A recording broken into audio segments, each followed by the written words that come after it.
ইন্নাস সালাতা কানাত আলাল মুমিনিনা কিতাবাম মাওকুতা। আল্লাহ তাআলা বলেন, নিশ্চয় আমি মুমিন বান্দা এবং বান্দীদের উপরে নির্ধারিত সময়ে নামাজকে ফরজ করেছি। নির্ধারিত সময়, প্রতিটি নামাজের নির্ধারিত একটা সময় আছে নাকি নাই? ওই সময়টা যদি অতিবাহিত হয় তাহলে নামাজটা কাজা হয়ে যায়।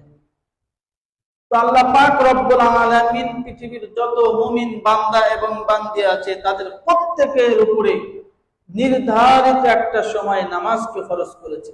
এই সময় অতিক্রম করলেই নামাজটা হয়ে যায় কাজা। তো এই নামাজ এটা একাকী পড়তে হবে নাকি মসজিদে এসে? সূরা বাকারা আয়াত 43 আল্লাহ তাআলা বলেন, ওয়াকিমুস সালাতা ওয়া আতুজ যাকাতা ওয়ারকাউ মা'আর রাকিঈন।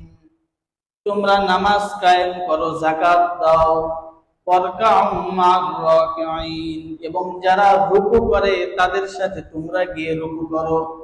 অর্থাৎ যারা জামাতের সাথে নামাজ আদায় করে তোমরা তাদের সাথে গিয়ে মসজিদে জামাতের সাথে নামাজ আদায় করো।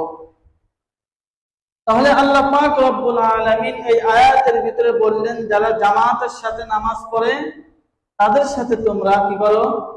নামাজ আদায় করো। বুখারী শরীফের 645 নম্বর হাদিস, আব্দুল্লাহ ইবনে ওমর রাদিয়াল্লাহু তাআলা আনহু থেকে বর্ণিত, তিনি বলেন, সালাতুল জামাতি তাফযালু সালাতাল ফাজরি বি27 দারাজাতান।